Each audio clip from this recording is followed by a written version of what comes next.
Mic mike hello sir 1 minute mike mike ఎవరు ఇక్కడ ఎవరికి ఇచ్చారు? సార్ గత ముఖ్యమంత్రి ఈ రాజధానిలో ఈ బిల్డింగ్స్ పరిశీలించుంటే ప్రజావేదికను కూల్చేసినట్టు ఇవి కూడా డిమాలిష్ చేసేవాడేమో సార్. అది దేవుడు కాపాడాడు. ఒక ఉన్మాది బారి నుంచి ఇంకా ఫర్దర్ గా కూల్చేయకుండా దేవుడే కాపాడాడు అమరావతిని. అందుకే నేను చెప్పాను, కొన్ని 16,000 గ్రామాల్లో పూజలు చేసి పవిత్రమైన మట్టిని పవిత్రమైన జలాలను తీసుకొచ్చారు ఇక్కడికి. పార్లమెంటు సాక్షిగా ప్రధానమంత్రి తీసుకొచ్చాడు. మొత్తం ప్రార్థనాలయాలు దేశంలో విదేశాల్లో నుంచి తీసుకొచ్చాం. పవిత్రమైన వ్యక్తులు పుట్టిన జన్మస్థలం నుంచి కూడా, అంటే స్ఫూర్తిదాయకంగా ఫ్రీడమ్ ఫైటర్స్ అన్ని వాళ్లే కాపాడారు. కాబట్టి మీరు కూడా కష్టపడ్డారు, రైతులు పోరాడారు, దేవుళ్ళు సహకరించారు. సార్ 5 సంవత్సరాల నుంచి ఏదైతే నిర్లక్ష్యానికి వదిలేశారో ఈ దాదాపు 80-90% కంప్లీట్ అయింది. అవి ఎక్కడ కూడా చెక్కు చెదరలా, యాజ్ ఇట్ ఈస్ గా ఉంది. అంటే మన నిర్మాణం కానీ అంతా కూడా బాగానే ఉంది. అన్ని పూర్తి చేయడానికి దాని టైం బాండ్ పెట్టుకుంటారా? ఒక 3 years కానీ అలా పెట్టుకుని దానికి మీ సజెషన్ ఏంటి చెప్పండి. మిమ్మల్ని కూడా సజెషన్ సార్, అందరినీ సజెషన్ అడుగుతున్నాం.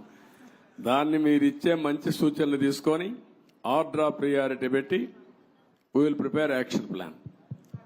గల్లా పెట్టి ఖాళీ అయిపోయింది, ట్రెజరీలో ఏమి లేదు, డబ్బులు లేదు, అప్పులు విపరీతంగా చేసేశారు. ఇవన్నీ వ్యూలో పెట్టుకొని ఏం చేయాలో స్టెప్ బై స్టెప్ వర్కౌట్ చేస్తాం. Mike media sir, what is going to be fate of Rushikonda Beach Palace? What's going to be? Will it be quoted as a monument of corruption? That's what you want. What is your suggestion? You give me idea. Sir, you are the CM, sir. I am the CM. You are the citizen of. నువ్వు ఒక media responsibility ఉంది నీకు కూడా. నన్ను అడగడమే కాదు, నిన్ను కూడా చెప్పమంటున్నా. ఏం చేస్తే ఇలాంటి వాళ్ళని శాశ్వతంగా సమాజం నుంచి వెలేస్తామో అలాంటివి ఆలోచించాలి. మీరు ఒకటి ఆలోచించండి, ఇక్కడ డబ్బులు లేవు.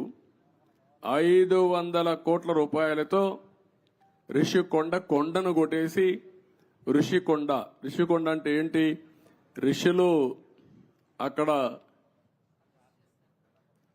తపస్సులు చేసిన ప్రాంతం అది. అలాంటి కొండని ఎప్పటి నుంచి కూడా మనం చూసి, ఇప్పుడైతే ఆధునికమైన పనిముట్లు ఇవన్నీ వచ్చాయి, కానీ ఒకప్పుడు విశాఖపట్నానికి వచ్చామంటే ఈ ఓడలు కానీ ఇవన్నీ ఋషికొండను చూసి గుర్తుపట్టి విశాఖపట్నం వచ్చామనే పరిస్థితి ఉండేది. అలాంటి పవిత్రమైన కొండని ఎన్విరాన్మెంట్లకి విఘాతం కలిగించే విధంగా కొట్టేశారంటే మనం గుర్తుపెట్టుకోవాలి. దాని కూడా అన్ని తప్పుడు ఇచ్చారు. అవన్నీ మళ్ళీ నేను మాట్లాడతాం. Sir, what about Prajavedika? You have visited Prajavedika and saw the debris there. Are you going to remove the debris and reconstruct the Prajavedika same place, or are you going to make it as a museum? ఏం చేయాలి నువ్వు చెప్పు. నువ్వు నిన్ను అడిగితే మీరంతా ఏంటంటే నన్ను క్వశ్చన్స్ అడుగుతున్నారు, నేను మిమ్మల్ని క్వశ్చన్స్ అడుగుతున్నా. ఇప్పుడు మీరు ఆన్సర్ చేయండి. నాకు ఏం చేస్తే బాగుంటుంది. ఇప్పుడు మా మిత్రుడు ఇచ్చాడు శ్రీనివాస్ ఒక మాట. అమరావతి ఉద్యమం 1631 రోజులు. 1 + 6 + 3 + 1 11 అన్ని అంకులు కలిపితే జగన్కు వచ్చిన సీట్లు 11. అంటే 2 సరిపోయినాయి. ఇదే దేవుడు రాసిన స్క్రిప్టు, ఇది దేవుడి స్క్రిప్టు. అక్కడికి చాలలేదు. ఈ 11 ఇవ్వడం కూడా కరెక్టా లేదా చర్చ జరగాల్సిన అవసరం ఉంది. అందుకే నేను మిమ్మల్ని అందరినీ కోరుతున్నా, కొన్ని ఇక్కడ మాకు కూడా కొంతమంది ఇబ్బందులు వచ్చాయి. సరైన క్యాండిడేట్ నిలబడలేకపోయారు. నిలబడింది ఇక్కడ ప్రజలు ఎక్కడికక్కడ ముందుకు వచ్చి ఓట్లేశారు. కొన్ని సమస్యలు ఉన్నాయి. కానీ ఏది ఏమైనా ఇలాంటి వ్యక్తులు రాజకీయాలకు అర్హత ఉందా? ఇది చర్చ జరగాల్సిన అవసరం ఉంది రాష్ట్రంలో. Sir, people are confident that you can complete entire Amravati construction, complete the buildings and everything. That's why they gave good verdict. They gave They gave good verdict. Majority of the seats, 161 seats, like that. Majority ఇస్తే అయిపోయింది వాడి పని, మీ పని అయిపోయిందా? Yes, sir. We are confident that you can build. No, complete them. You are confident. ఎట్లా build చేయాలో కూడా ఆలోచనలు ఇవ్వండి అందరూ కూడా. సార్ ఇప్పటికి రాజధాని నిర్మాణానికి అమరావతిని నిర్మించలేదు ఈ రోజు మీరు మొత్తం విజిట్ చేశారు కదా సార్, అప్రాక్సిమేట్లీ దీని నిర్మాణానికి ఎంత ఖర్చు అవుతుంది, మీరు ఎన్ని రోజుల్లో చేస్తారు? ఇప్పుడు నిన్ను అడగాలి నేను క్వశ్చన్. నిన్ను నేను నియమిస్తే నువ్వు ఎట్టగడతావు చెప్పని అడగాలి నేను ఇప్పుడు. కాబట్టి క్వశ్చన్ అడగడం చాలా ఈజీ, కానీ ఆలోచించి చెప్పడం చాలా కష్టం. సీఎం గారు, నేను ఇంతవరకు ఎంత డబ్బులుంది ఖజానాలో తెలియదు. నిన్నే నేను చూసా. ఆఫ్ బారోయింగ్, ఆన్ బారోయింగ్ రెండు ఉన్నాయి. కొన్ని లెక్కలు చూపించి బారో చేశారు, కొన్ని లెక్కలు చూపించకుండా బారో చేశారు. మద్యం కూడా రాబోయే రోజుల్లో వచ్చే ఆదాయాన్ని తాకట్టు పెట్టి బారో చేశారు. అది కూడా ఎంత బారో చేశారు ఇంకా ఎతకాలి. ఇవన్నీ ఒక్కొక్క ఎక్కడెక్కడ ఉన్నాయో మనకే తెలియదు.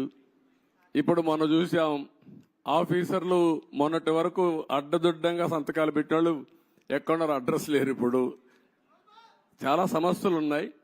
బట్ ప్రజలు ఇచ్చినటువంటి మ్యాండేట్ చాలా స్పష్టంగా ఇచ్చారు. చాలా మంది నన్ను అడిగారు ఒక మాట, ఇలాంటి క్లిష్టమైన పరిస్థితుల్లో మీరు ఏం చేయగలుగుతారని అడిగారు. ఎలక్షన్ల ముందు కూడా నేను ఒకటే చెప్పాను, ఏం చేస్తారని మీరు అడుగుతున్నారు. నేను పారిపోవడానికి సిద్ధంగా లేను, ఫేస్ చేస్తా. తప్పకుండా మళ్లీ రాష్ట్రాన్ని పూర్వ వైభవం తేవడం కోసం పునర్నిర్మాణం వైపు ముందుకు పోతానని చెప్పా. అందుకే నేను అధ్యయనం చేస్తున్నా మీ అందరి ద్వారా. చేసిన తర్వాత అమరావతి కూడా ఏం చేయాలో నిర్దిష్టంగా చెప్తాను, ముందుకెళ్తాం. రాజధాని ప్రాంతంలో భూములు ఏమైనా తాకట్టు పెట్టారా సార్? రాజధాని ప్రాంతంలో భూములు కూడా ఏమైనా తాకట్టు పెట్టారా? చూడాలి, రికార్డ్స్ అని చూడాలి. సచివాలయం అయితే సచివాలయాలు పెట్టారు, ఇక్కడ సచివాలయం కూడా పెట్టారనుకుంటాను. చూడాలి, ఆ రికార్డు చూడాలి. సార్ ఓకే సార్ నమస్తే సార్, నా పేరు వేణు, నేను రాజధాని రిపోర్టర్ని సార్. ఒక 12 సంవత్సరాల నుంచి ఇది రాజధాని కాకముందు నుంచి ఇక్కడ ఉన్నాను. మీరు అమరావతిని చరిత్రగా నిలబెడదామని ఎలా ఉన్నారు, ఈ చరిత్రలో జరిగే కొన్ని కార్యక్రమాలను కూడా అలాగే దిష్టిబొమ్మలాగా అలా ఉంచి మంచిని చెడును చూపించే మా రాబోయే తరాలకు కూడా అలాంటి చూపించే విధంగా ఉంటే ప్రజావేదిక బాగుంటుందని నా ఉద్దేశం సార్. ప్రజావేదిక అట్నే పెట్టాలంటావు? అంతే సార్. ఓకే, నువ్వు ఒక మంచి సజెషన్ ఇచ్చావు. ఎందుకంటే ఇది జపాన్లో కూడా ఏం చేశారంటే, ఏవేవి హీరోషిమా ఒకటి, నాగసాకి అనుకోండి, నాగసాకి 2 సెకండ్ వరల్డ్ వార్లో మొత్తం బాంబులేసి మొత్తం డివాస్టేషన్ జరిగితే కొన్ని డికేడ్స్